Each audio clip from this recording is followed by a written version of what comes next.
ఇందిరమ్మ రాజ్యం ఇంటింటా సౌభాగ్యం అనే పేరుతో తెలంగాణ కాంగ్రెస్ మేనిఫెస్టోను విడుదల చేశారు. ఇవాళ గాంధీ భవన్ లో మేనిఫెస్టోను ఏఐసిసి ఇన్ఛార్జ్ దీపాదాస్ మున్షి మంత్రి శ్రీధర్ బాబు విడుదల చేశారు. ఈ సందర్భంగా తెలంగాణ గొంతుకల ఆలోచన మేరకు మేనిఫెస్టో అని మంత్రి శ్రీధర్ బాబు అన్నారు. కాంగ్రెస్ కేంద్రంలో అధికారంలోకి రాగానే 23 అంశాలపై దృష్టి సారిస్తోందని అన్నారు. వాటిని మేనిఫెస్టోలో చేర్చామని మంత్రి శ్రీధర్ బాబు తెలిపారు.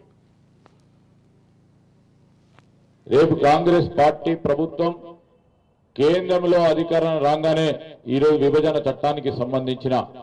కాజీపేటలో రైల్వే కోచ్ ఫ్యాక్టరీ గాని, బయ్యారంలో ఉక్కు కర్మాగారం, అదేవిధంగా Indian institute of management IIM, Hyderabad Vijayawada జాతీయ రహదారి పక్క నుండి ర్యాపిడ్ వేగవంతమైన రైల్వే వ్యవస్థ, మైనింగ్ విశ్వవిద్యాలయం, ఇవి విభజన చట్టానికి సంబంధించిన మరి ఒక ప్రత్యేకమైన అంశాలు. కేంద్ర ప్రభుత్వం కాంగ్రెస్ పార్టీ ప్రభుత్వం అధికారంలో రాగానే వీటన్నిటినీ యుద్ధ ప్రతిపాదిక మీద తీసుకొని అమలు చేసే కార్యాచరణ తీసుకుంటామని తెలియజేయడానికి ఈ మేనిఫెస్టోలో ప్రధానమైన అంశాలు కాగా, ఈరోజు ఎప్పుడు మనము హైదరాబాదు తెలంగాణ ఈ దేశంలోనే మరి అతి ముఖ్యంగా పారిశ్రామిక రంగంలో కానీ, ఐటీ రంగంలో కానీ, లేకుంటే వాణిజ్యం వ్యాపారం రంగానికి సంబంధించి రేపు ఢిల్లీ తర్వాత ప్రధానంగా చూసేది హైదరాబాద్. ఈరోజు మనం చెప్తా ఉన్నాం, నీతి ఆయోగ్ ప్రాంతీయ కార్యాలయం హైదరాబాద్ లో ఏర్పాటు చేయాలని, మరి దాన్ని కూడా ఈరోజు మేనిఫెస్టోలో మరి పెట్టడం, నూతన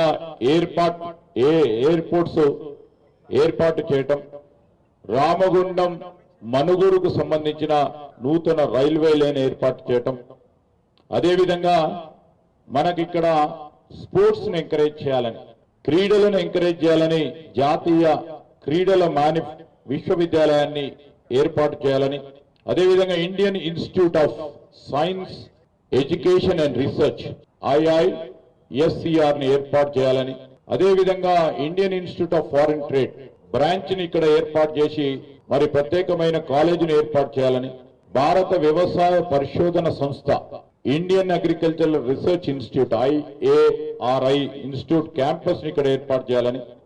అదేవిధంగా నేషనల్ ఏవియేషన్ యూనివర్సిటీని కూడా ఇక్కడ ఏర్పాటు చేయాలని, ఫార్మా క్యాపిటల్ గా ఉన్న తరంలో ICMR కూడా ఇక్కడే ఉండాలని ఆలోచన చేసి మరి కేంద్ర ప్రభుత్వం మనకు రాగానే దీన్ని ఏర్పాటు చేసే క్రమంలో, దాంతోపాటు ఈరోజు international cultural and entertainment hub, అంతర్జాతీయ ప్రమాణాలతో కూడిన సాంస్కృతిక మరియు వినోద కేంద్రాన్ని ఏర్పాటు చేయాలి.